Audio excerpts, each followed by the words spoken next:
Harvard has become the first university to tell the Trump administration to go kick rocks on its requirements to comply with their cancel culture around DEI and whatever. And as a result of it, they're now facing some significant strike back from the Trump administration. Federal officials are saying they want to freeze $2.2 billion in multi-year grants to Harvard, as well as a $60 million contract. And that's just for starters. They may want to do way more. That is how much the Trump administration needs to be in control of everything having to do with diversity and sexual orientation and everything. You do not get to choose for yourself, Harvard University, what you do. The Trump administration knows better. And let's jump to the beginning of this and we'll get to all that's now being threatened against them. A letter from the Trump administration sent to Harvard on Friday demanded that the university reduce the power of students and faculty members over the university affairs, report foreign students who commit conduct violations immediately to federal authorities, and bring in an outside party to ensure that each academic department is, quote, viewpoint diverse. And nothing says viewpoint diversity like an authoritarian regime planting its toadies in every academic department at an Ivy League school.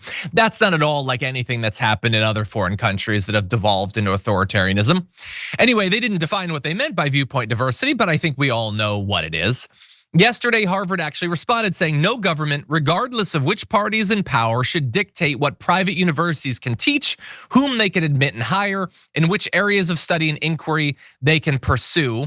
The university will not surrender its independence or relinquish its constitutional rights. Neither Harvard nor any other private university can allow itself to be taken over by the federal government, which is 100% what this is intended to do. That is the entire point. That's what the MAGA movement wants. They don't want independent universities. They want, at best, little factories that spit out indoctrinated young conservatives. That's what they want, that's all. But Harvard doesn't want that. Its faculty definitely doesn't. Last month, more than 800 faculty members signed a letter urging the university to, quote, mount a coordinated opposition to these anti-democratic attacks. And at least as of right now, we actually have that. And so already you have literally billions of dollars being threatened. And just imagine, like, you're Trump or you're a member of his administration.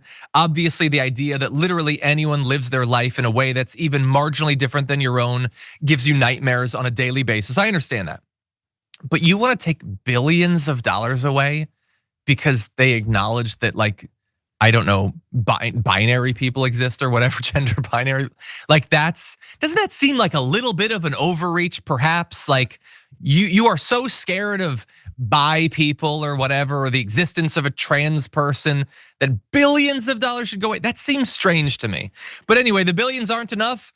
Trump also bleated on Truth Social, perhaps Harvard should lose its tax-exempt status and be taxed as a political entity if they keep pushing political ideology and terrorist-inspired supporting sickness. I'm confused by what that means. Trump also appears to be confused because he put a question mark and quotation marks around it. And so you can't push anything political except whatever political thing our plant will allow you to push once we put them in every academic department. Maz, this is scary. You referenced earlier on the show sort of what's happened in Iran over the past few decades. This kind of feels like it's in that sort of area. What do you think? Well, I'm reminded of Homie the Clown from In Living Color when he said, "Homie, don't play that." It's like, Harvard don't play that. I love that Harvard is doing what they're doing. All the institutions should be doing this. They all bent their knee way too fast. They should band together. And because they really are at this point, if the courts aren't able to stop this guy, if Congress can't stop this guy, we the people got to stop this guy. So the universities got to do it. These law firms that took a knee got to do it. I know a couple of law firms have stood up to him. They should. These CEOs of companies should.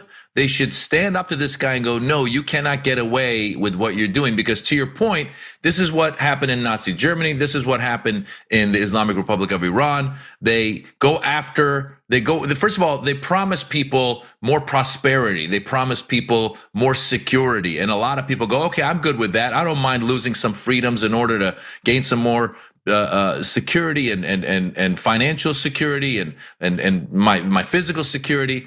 But then eventually you start seeing your rights being taken away, and eventually you start seeing the neighbors are eavesdropping on you. They're watching you, and they're reporting you. And that's what they want right now with the universities. They want someone at the university reporting the university anytime the university does anything that's diverse from their thought process, which is, once again, just totalitarian 101 rule book. This is what you do. You control the universities. You control the arts. They've gone after the Kennedy Center. They want to go after the Smithsonian. That's what you do. That's what they're trying to do. They're trying to influence and change the way these places work, and they're trying to have a chill effect on them. So that if there's a professor at one of these universities who wants to teach about the what the Palestinian people are going through, that professor might think twice and go, well, is my course going to be considered to be something that's not fit for this? And maybe I'll be fired. Maybe I'll be deported. So they're doing that right now. They're trying to put a chill effect on everybody, and good for Harvard for standing up. I wish the other universities would grow some and stand up as well. I agree. And I saw that Obama had spoken out in support of Harvard for doing this, saying they've set an example for other higher ed institutions, rejecting an unlawful and ham-handed attempt to stifle academic freedom. And I agree. I think they all need to stand together in this. I saw someone in the chat mention that first they came for a poem, but like the thing is, like, no, they've come for basically everybody already. They're already coming for the academics. They're coming for anyone who's not straight, anyone that's not cis. They're coming for immigrants. They're coming for anybody, an activist, somebody who's gone to a protest. They're coming for the media. They've come for the judges already. We're past the poem. They've came for everybody. They're probably coming for you right now. It's time to actually do something about it.